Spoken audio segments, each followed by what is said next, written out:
What's up, everybody? Welcome back to the Street Parking Podcast.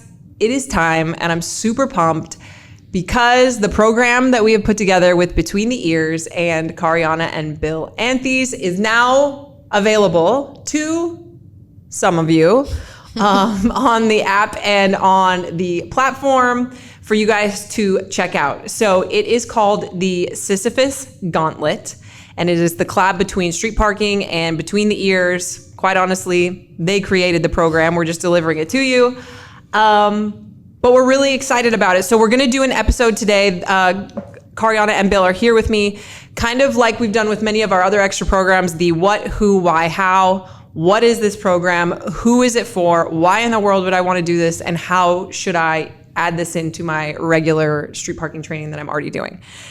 So, with that said, let's just dive right into it. We're not gonna go super deep into each of the individual workouts. This program in particular is 4 sessions. I don't even like to call these workouts, to be honest. Yeah. 4 sessions, and we're gonna talk all about how to get the most out of it. But there is obviously, as with everything we do, a little bit of fitness freedom that comes along with that.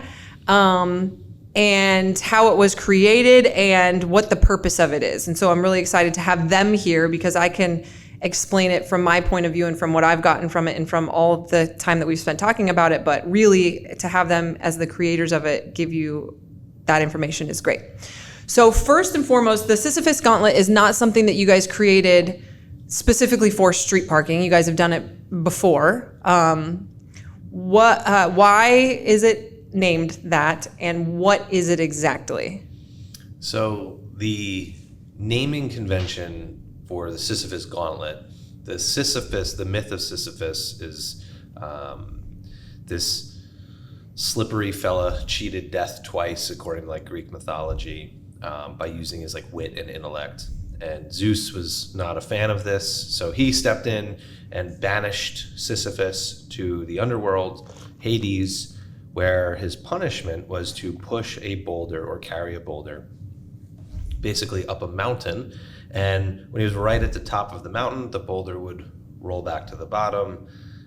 Sisyphus would have to hike back down and push it up again, and he did this for eternity.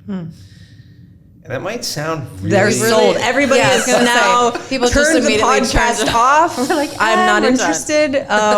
Nope. Yeah. So like, Want what no part better of way this. to repel people than a little bit of eternal whatever.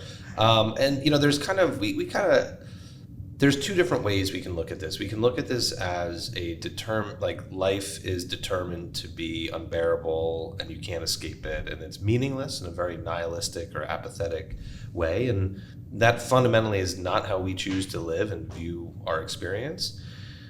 Because the other way you can look at this is say, yes, life does present suffering and adversity and obstacles, and how you orient to those and engage with them and find meaning through suffering is almost an amelioration of suffering and meaning.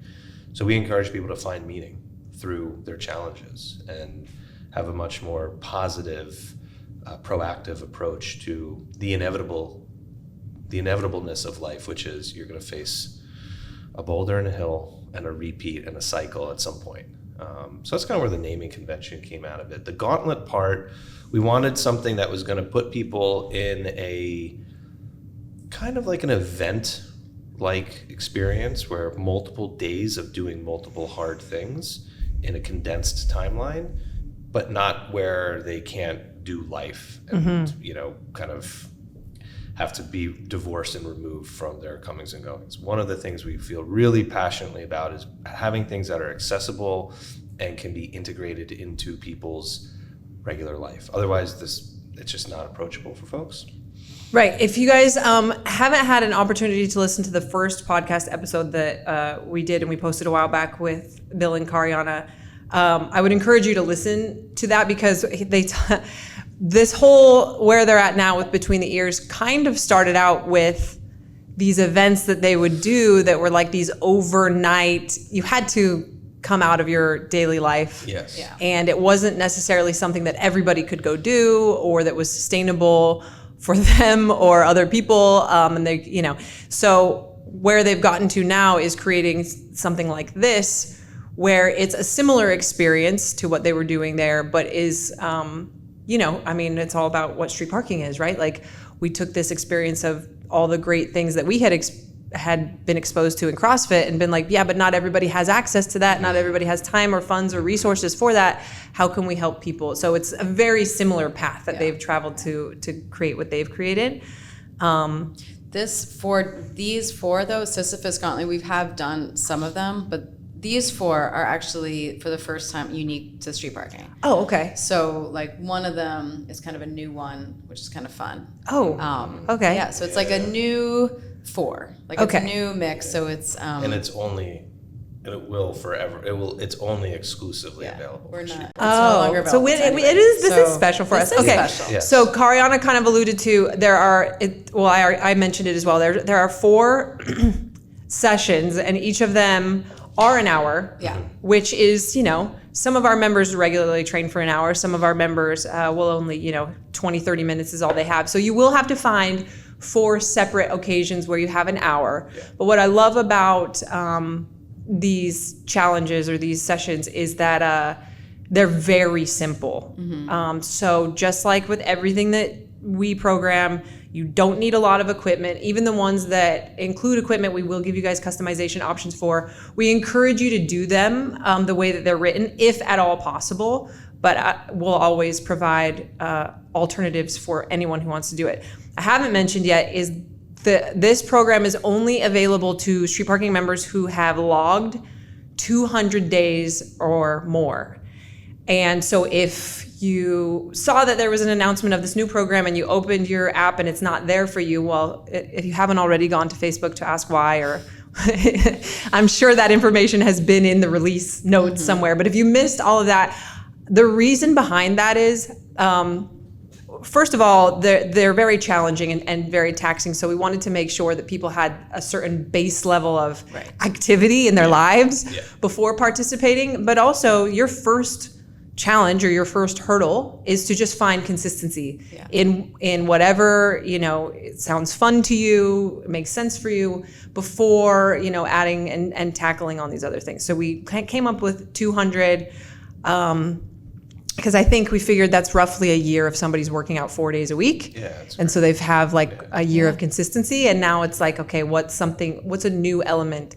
And so what's kind of the purpose behind it, other than them just being 4 very challenging, long effort workouts? What is the purpose and what's different about this than just like an hour-long hero workout or something like that?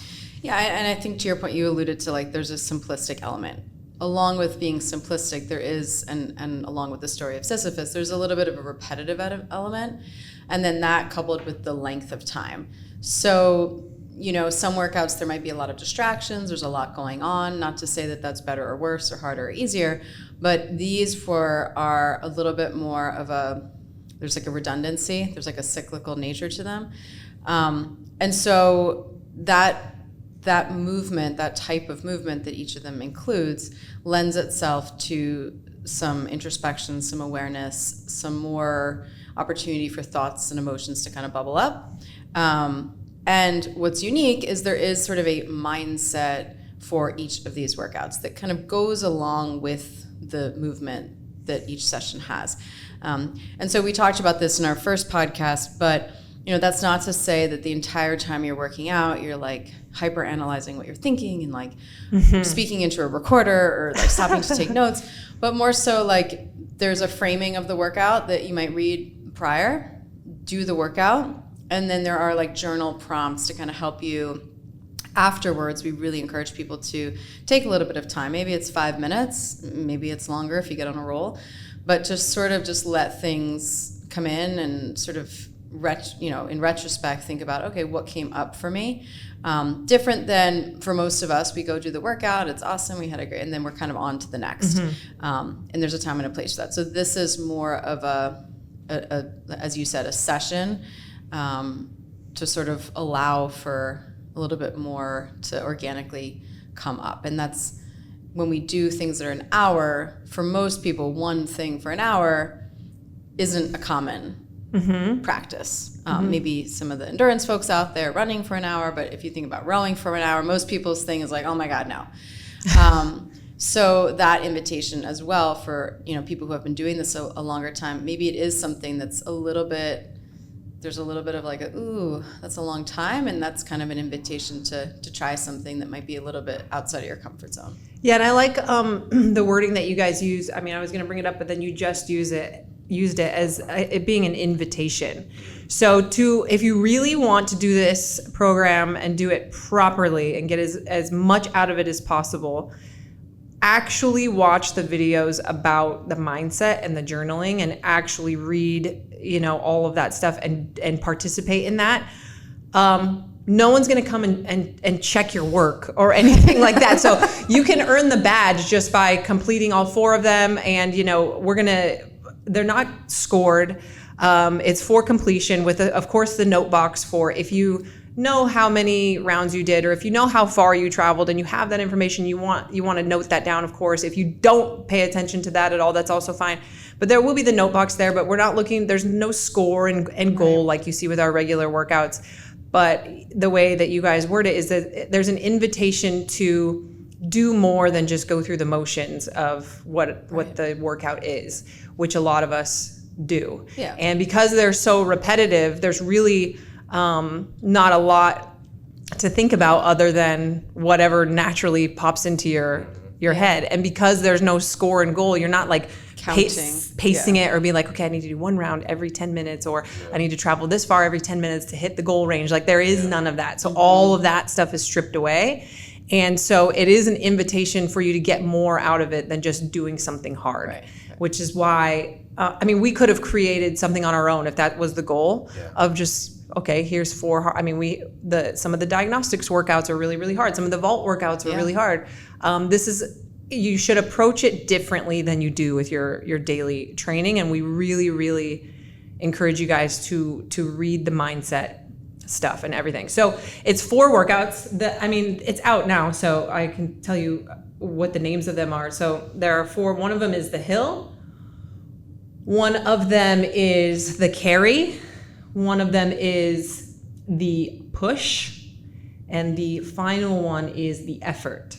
And so they each have almost like a little theme in there, and then each of them have a mindset piece to it. We did the hill as a team here for our Christmas party to test it and to give, we would never want to give you all something that we aren't willing to do ourselves. And so it was brutal. But it was a really cool, good experience that we all did together. It was cold outside, and we found this hill right next to the office, and we did it. And it's basically an hour of hill sprints with a walk down. And I'll just use this one as an example. The mindset for that one is turn and go. Mm-hmm. So let's use this one workout as an example of what they could expect for each one. Yeah. So the workout just says 60 minutes of hill sprints. And it's like, okay. Sit way down. Great. Again, we've lost everyone else that's still here. And it's find a hill, sprint up it as fast as you can. If you can't sprint, run however fast you can. If you can't run, walk as fast as you can. If you can't walk fast, just walk. We have some customizations for people who, because of injury reasons, can't do any of that with the bike or the rower. But the idea is the recommended distance on the run was 100 to 200 meters. I know when we had done it, you guys recommended it taking like about a minute. Yeah. And I don't even know how long ours was taking, but I felt like it was perfect because all of us would get to the top and be destroyed and find our way back down. But the mindset piece for this one is turn and go. So talk through the mindset piece for this one so people can get an example of what to expect. Yeah, and when we use the term like mindset, we don't love that word because it's kind of overused, and when things are super overused, like what does it mean? The mindsets, especially with the Sisyphus Gauntlet or even the dose or different things that we do, they're like triggers for action that also capture, an intention or a way of thinking. Turn and go represents how we orient to and engage with our challenges. So in the case of the hill is our challenges. The hill is the challenges, and challenges require transcendence. And transcendence is kind of like this vertical force. It's challenging. Turn towards the hill is turning towards your challenges and going up it, sprinting, going at whatever fast is for you, transcending that and really working for what is important to you. And on the way back down, the guidance is also to vocalize one thing you're proud of yourself for, one thing that like matters to you essentially. When we did this as a group, that was really hard for people to say it out loud. This isn't for somebody who wants to do easy stuff, you know? And yeah. As fitness people, we can find comfort in doing a hard workout. Right. But it's really difficult sometimes to say out loud and hear yourself and come up with more than 3 things. Yeah, that's where people were like the first couple were easy for people, easier. Yeah, but like this is for someone who wants to challenge themselves, and it doesn't mean, you know, like you could do a wall sit holding your breath, and that's gonna be hard. really challenging, Right. Like, but that's maybe okay, and then you pass out or your legs give out, and okay, whatever. But our approach is a little bit, you know, kind of more on the internal piece there. And then when you're at the base of the hill, have your back to the hill, so face away from the hill, not in an avoidance manner, but in that is then inviting you to deliberately face your challenges and go. So we have this experience to, yes, use the physical, but have that just kind of be like a representation of this deeper concept, which is orienting towards your challenges, finding meaning, using this notion of transcendence or ascending your challenges and the important things to you, the things that you're either proud of or are valuable and meaningful to you, to fuel that ascent. And do that for an hour. Yeah, and I love that because there's, like you're saying, there's like that kind of theme with all 4 of them, where it's what you guys have asked is just be honest. That's like your number one ask for, it sounds like everything that you guys do is just be honest. So when we were doing the hill, it was just, if you're still facing away and it's because you're not ready to go yet, then that's fine. But if you're facing away and you are ready to go and you're just avoiding it, only you know that. Yeah. Nobody else, especially if you go to do these challenges by yourself, no one's watching you. But even when we were all doing it, nobody knows what anyone else was actually feeling, right. Physically or mentally or any of it. Yeah. So it's like, stand there as long as you need to, need being the operative word, and only you knowing if you actually need to still be standing there or if you're just avoiding sprinting again because it's uncomfortable. And I feel like that's the thread throughout all of them. Yeah. The final one, the effort is 60 minutes of burpees. And this was the one as your coach, all of you, where I was like, I don't, like, if I'm not going to be there, like, how many burpees are these people actually going to do? Like, are they going to get, is it too much?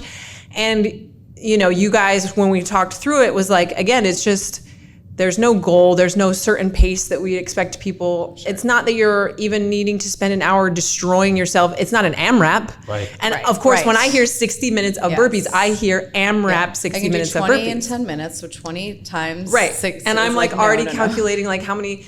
But the notion was, when we spoke about it, it's like, you just be honest. Can you do one more burpee or do you need to rest for a second? Only you know the answer to that question. Yeah. And I really like that. Can you do burpees all the way to the ground, even though you normally don't in a workout? Right. Or do you need to, do them elevated? Right. Like, what can you actually do, and being honest with yourself and challenging yourself? So I really love it. And so we won't go through what all of them are, but it's all kind of stuff like that. It's an hour of repetitive movement each time with a little bit of a different take on that mindset, but with that same undertone of like just being honest about your effort throughout all of it. Yeah.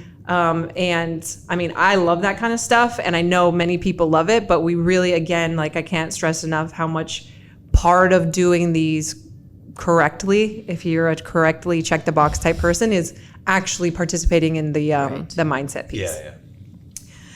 So that's what the program is. Now, a couple of like little logistics things. We encourage you. We don't have a way to force this upon you yet with our app, but we encourage you to do all 4 of them within a month. Yeah. You guys have done similar events where you do all 4 of them in one weekend, Sure. right? Yeah. So that's not to say that you couldn't do that. If you are trying to have like a group of you guys do them together or something like that, that's totally fine. But do all 4 of them in a month. They don't have to be done in a specific order. Right. So if one of them has a sled as the main option, of course there are other alternatives. But if you're like, I really want to do the sled, and I know in 2 weeks from now I'll have access to one because I'll be at the gym, or I'll be with this person who has one, or I ordered a sled, but you want to start now. Like, don't feel like you need to do them in order. Right. You can go out of order. If you don't complete them all in 4 months, you're still all 4 of them in 1 month, you still can get the badge as long as you log all 4 of them. But we do encourage you to do them within that month, just so that you can really not have too much. Why would you say that that's the best way to do it as opposed to letting them be really spread out? Well, I think there's something to be said about not only saying, like, making a little bit of a commitment and a promise, like a deal with yourself of like, hey, I'm going to give myself this, but there's also a ton of value. And why I actually like the month more than how we've done it in the past, which is just a weekend, or even we tested sort of this other thing in a day. We did 4 of these things in a day. And it's just like, I did 3. I tapped out. I was like, I'm not doing yeah. that. But like, there's one of the things that we feel is very valuable for folks is to, look, you're going to go through this thing. Let's just say turn and go. We'll use that as an example. And maybe you had greater clarity or insight, or other challenges popped up in your life. Like, of course, the hill is the constant challenge. That's a no-brainer. But what else popped up in your life that is meaningful and valuable to you? The workout's going to end after 60 minutes.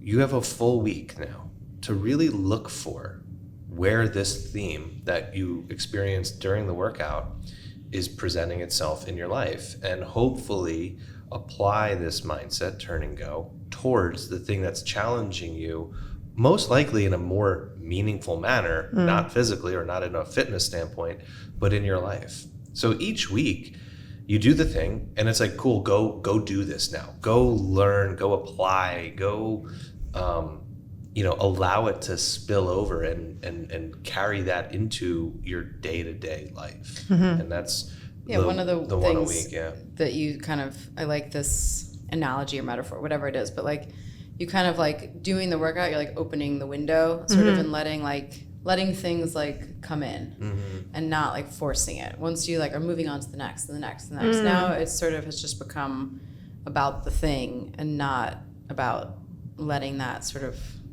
things come in. And there's a beautiful metaphor in there's a beautiful metaphor that essentially is like, look, when you're trying to make a change in life, and it's maybe difficult, and there's growth, the process of growth. You think about like if you plant like a plant or whatever, you don't continually check it by pulling it out and looking if the roots are growing. You water it, you put it in the right environment, and you sort of have to suspend a little bit of your control to know that there's other things going on for growth to occur. So like checking it and doing it all, and I did them all in one day, and on to the next, and just accumulating these things, and then nothing changes in life afterwards. It's like, don't rip the plant out and continue to check the roots. That's really cool.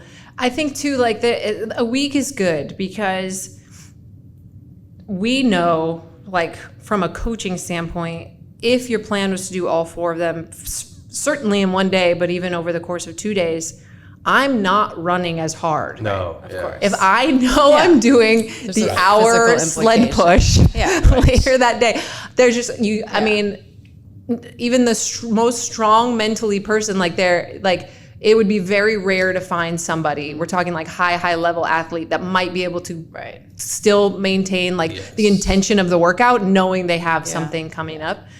So that week is long enough where you should be able to build up. It's like this weird place where you're like, okay, I'm ready, but also I don't want to do it again. Like it's close enough that you still remember how bad it was, Right. but Right. far enough that you actually are physically and mentally ready to do it again. I think of it as like my childbirth. back-to-back childbirth. Yes. But I think also, and this probably goes a little bit into like integrating it, it's not, similarly, like it's not meant to, you don't have to take a break from like the Right. vault. Like I do endurance once a week. It shouldn't derail you from the other Right. fitness things you're doing. It's more of just like a nice like addition. Like it's something you're adding into your program versus like, oh my gosh, these things wrecked me and now I have to take time off and I can't do the other, and oh, I missed this workout and I really wanted to do it. Like it's only meant to like be an enhancement, not like an either or. Yeah. And if you go too far between, I think there is a benefit to being able to remember how bad it was and then choosing to do it again. Without doubt. At 100% again. Yeah. Where if you wait, Yeah. if you have 10 years between your two babies, you just completely forgot. right. Where if you have 2 years only, you're like, no, I actually very vividly remember how bad It's this like is going shocking. to be. Yeah. But I'm choosing to do it again. Right. I think right. one of the other components, and journaling and full, like I've always found value. I have journaled after workouts for a long time, mostly because of Bill in between the ears. And full transparency, like I resist that like 90% of the time, which I have no idea why. It's not like a painful exercise. And I always find it valuable after, but probably more so like, oh, I don't have time for this, or I don't know, or, all these different things. But like the actual handwriting, it's funny, Huberman just put something up, and, we've been talking about handwriting, journaling for years, and, there is value to it. For those people that are like, show me the proof, like go to Huberman, he'll tell you all the science. Okay. But there is so much value to that, and I think for people that are maybe who don't normally do that it is a practice. So probably if you're doing it every week, or you get to practice that maybe in another workout during the week, by the time you get to that, like maybe the first one, you're like, I don't know what I'm writing. This is sort of awkward. By being more consistent, probably you might find more value out of that by like the second week or the third week versus like 2 months ago I wrote after a workout. This is still kind of awkward. Right. So that is an important part. Yeah, and I think too, if you are that type of person where you're like, yeah, I'll do the workouts, I'm not going to do that journaling, like that's not my thing. That is the workout for you. The journaling piece is the most important part. Like if the workout just sounds challenging and fun, and oh yeah, I love to do stuff like that, but the journaling, that is part of it. Yeah. So for those of you that feel the need to check the box that say that you actually did it, that is part of it. Yeah. So you didn't actually do it if you don't do the journaling. Again, no one's going to come check, but I'm just throwing it out there that it is part of it. And there are prompts. So it's not, you can free write, and that I do find that helpful. Like, okay, there's a question here. Let me just start with what's my answer to that question? So for people that are like, ooh, that's really uncomfortable, what would I write? Like there is some guidance. So there's guidance all along, but yeah, you might surprise yourself. Most of the time people do if you've never journaled immediately following a workout, there are like physiological, psychological things that happen there from doing that. So it's kind of it's a cool experience. Yeah. Okay. One of the questions that we try to answer on these episodes is, who is this for? I think up to this point, we've made it sound a little scary.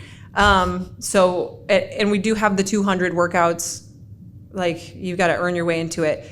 But someone could get to 200 workouts in the fitness level between that person and somebody else who's done 200 street parking workouts, depending on where they were at before they started, what they were doing before, all of that could be very different. Logging 200 workouts doesn't mean that you're this super duper fit person. And so is there a level of fitness that you need? Is there a certain, like, there might be a lot of people listening that are like, I don't think I could do this. Like, all of this sounds like too much. Do you have any way to explain that, or who this is for?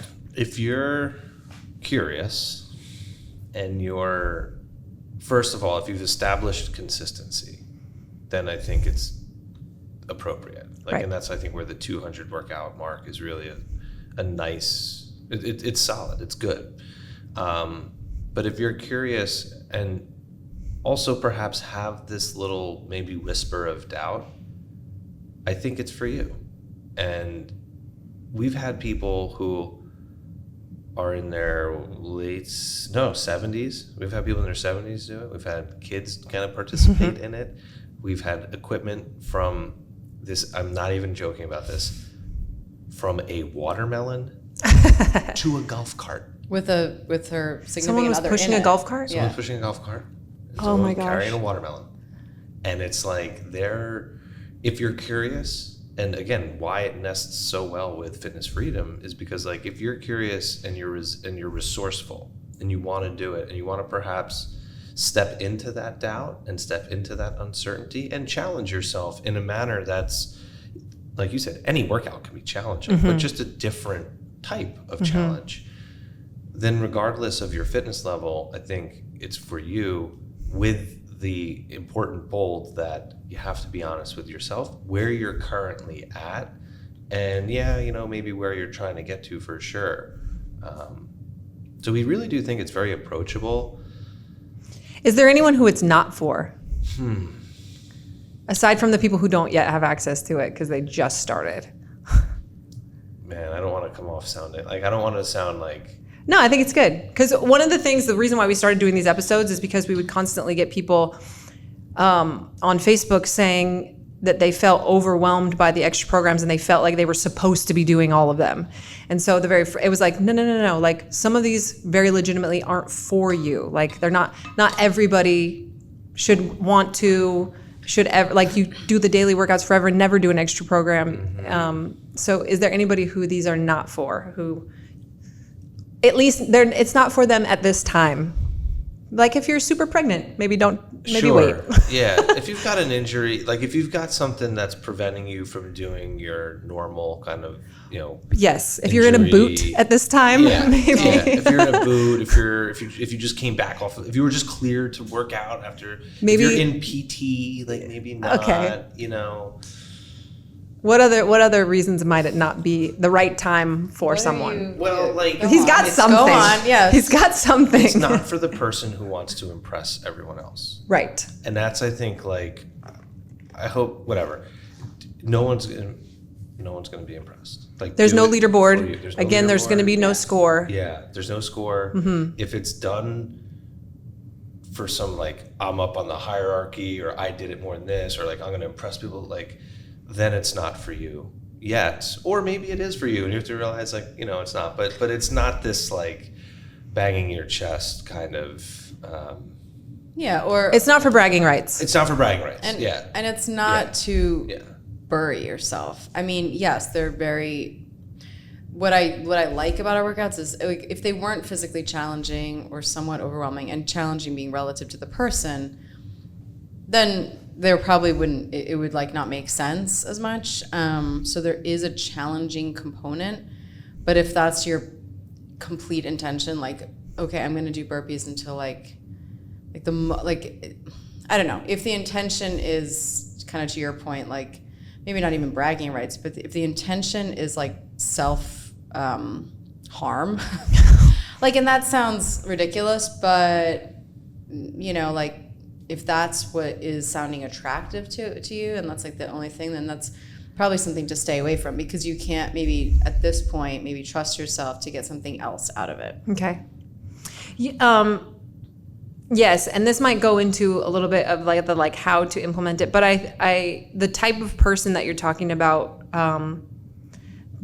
Bill, is like the type of person who wants to have the best scores and the best, and I mean, guilty as charged. I've been there. Okay, so. But I think that type of person can benefit from this if they go into it with the right mindset, because what is cool about all four of these is we encourage no strategy. Right. We encourage no, like, okay.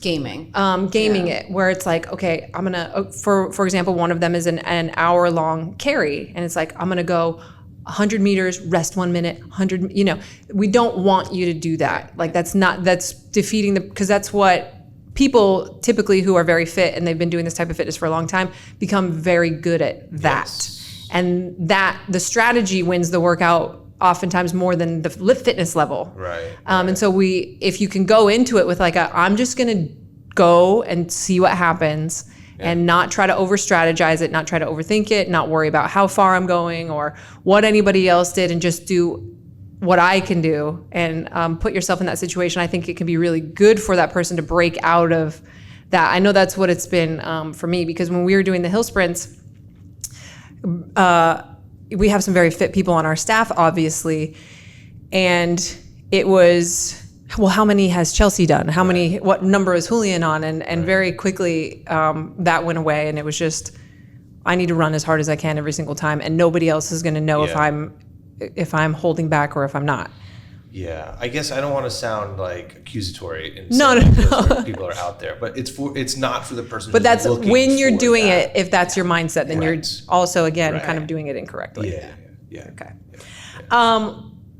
I mean, I think that's kind of a hit on why you would want to do it. Yeah. Do you have anything to add to why someone would want to, if it's not to say that, to be able to, show off your badge, hey, I did all the 4 really hard challenges with between the ears.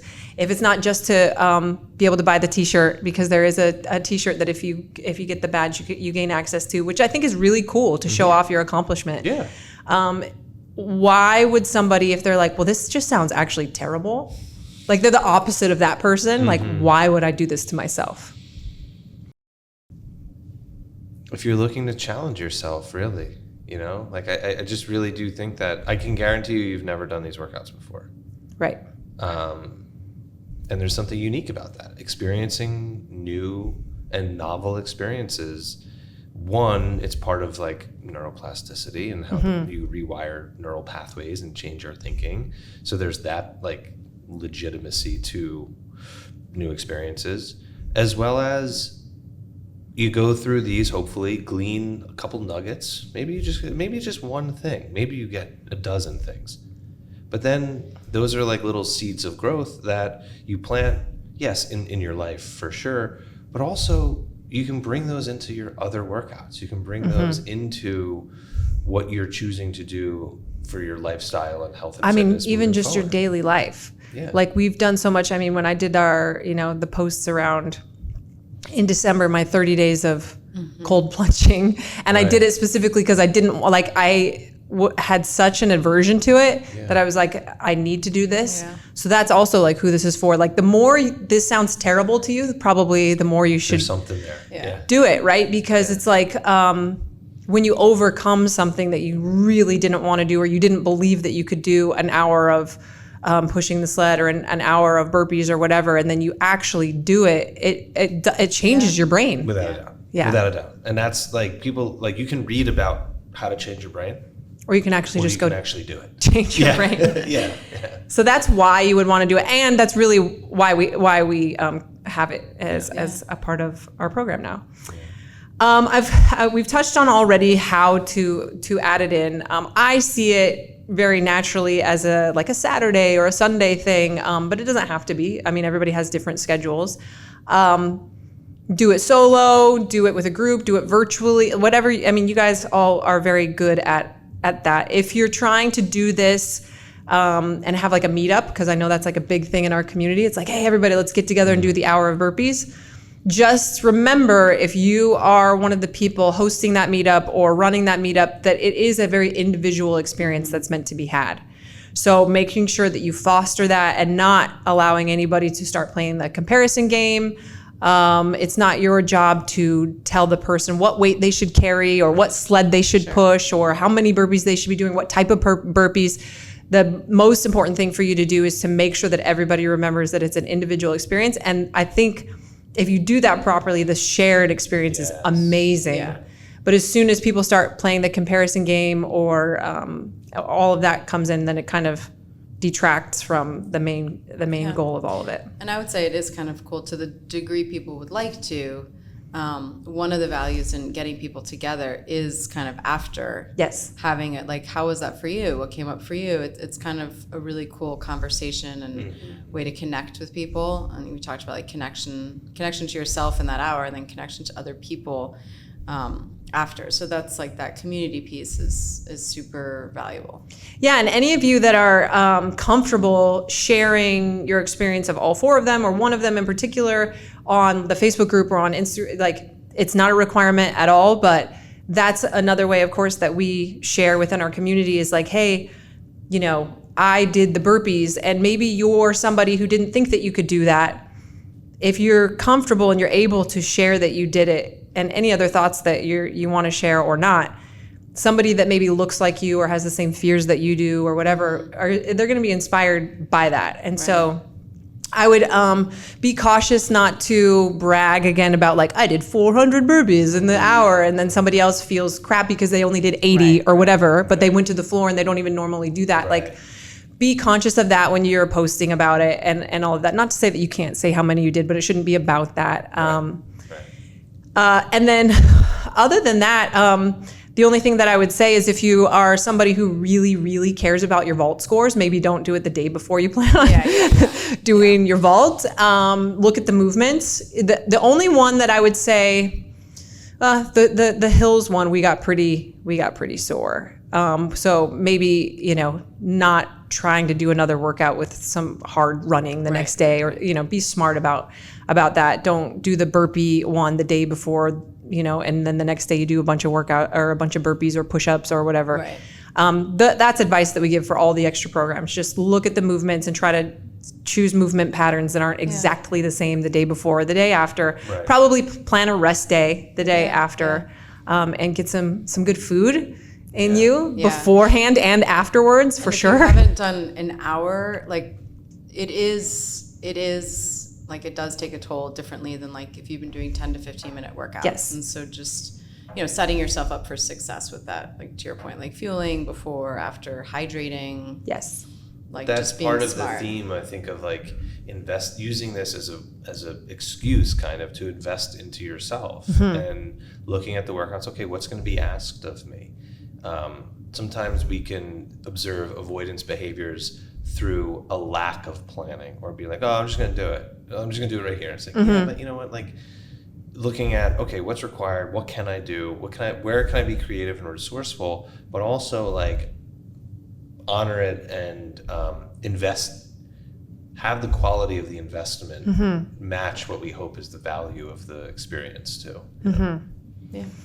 Yeah, and I mean, it's being released just right before summertime, so I guess if you live somewhere really hot, that's not ideal, but it's nicer outside. You can go out and do it, and all of them except for, you could do the burpee one outside. You don't have to do the burpee one, but the other three are, they're getting you also out into the open air, which is probably by design. Like it's an important piece of it. We can't wait to hear all of your success stories and just the things that come up, funny and real. There's going to be both, I'm sure. And that you can't fail unless you just are not honest. There's no failure to it. Yeah. I would say like it is possible. I think failure or quitting or like there's all these self-imposed like, if you get into it and you're like, I don't, like today might not be the day, like that's also, there's no downside, like, you learn something. Yeah, you learn something and it, like, it's an experience and it might mean like, oh, I'm gonna come back to this. Like, oh, you know what? I didn't plan well. I'm gonna stop. You posted about that recently, like the rowing, like you stopped the workout and like, it's okay. And like, you learned something valuable from that. An hour is a longer time. So like pushing through like a 10-minute, like, oh, let me just finish these last couple of minutes.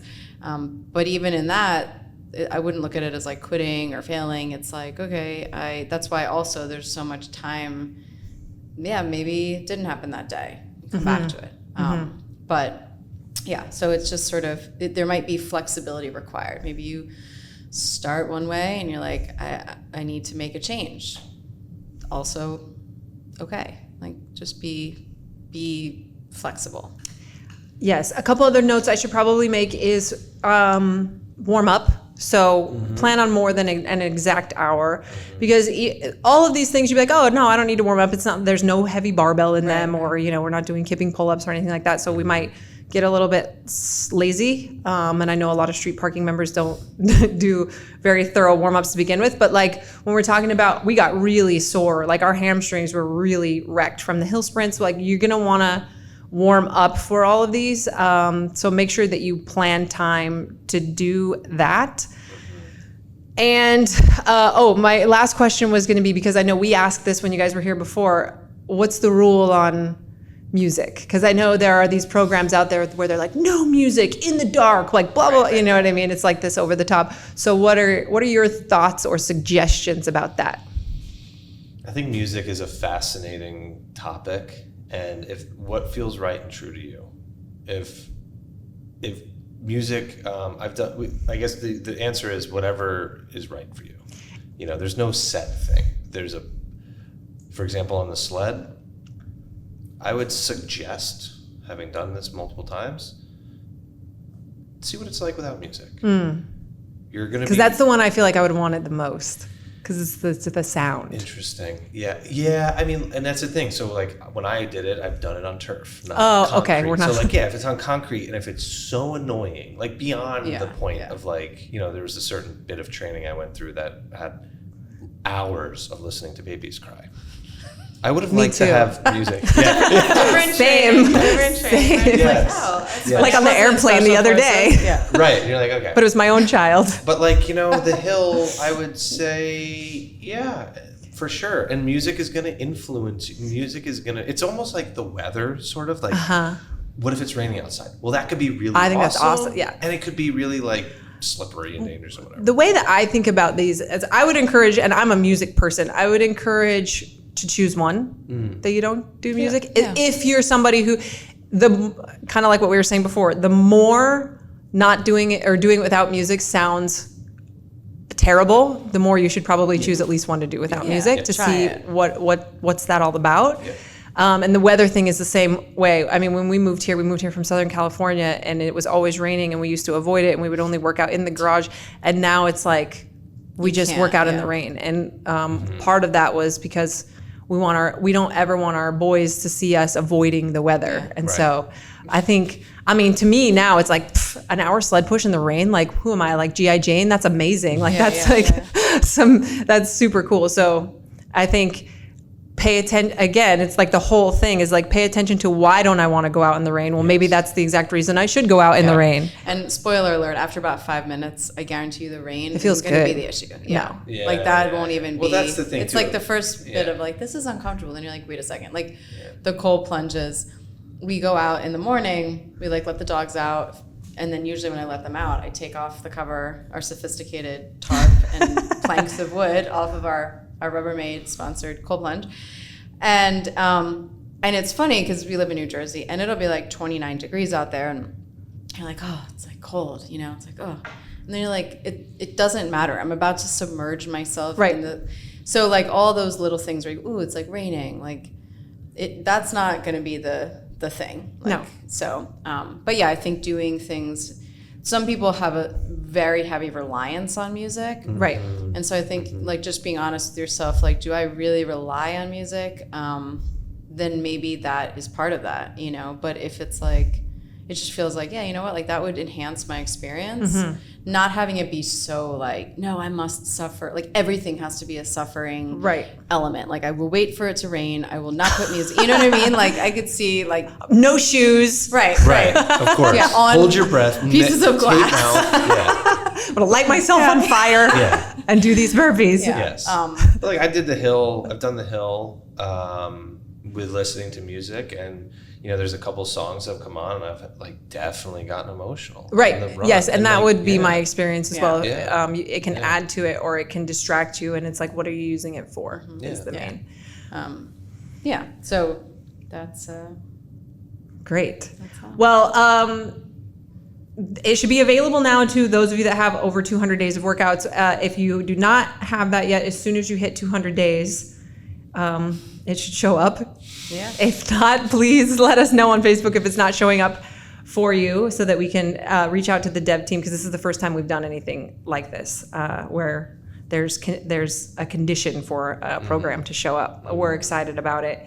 And we can't wait to hear how it goes for all of you and how you've tackled it and what it meant to you. So make sure to share those stories. We will also make sure that Cariana and Bill see that stuff, and so that they can appreciate what they've given to the street parking community. And yeah, that's it. Go get after it. Awesome. Cool.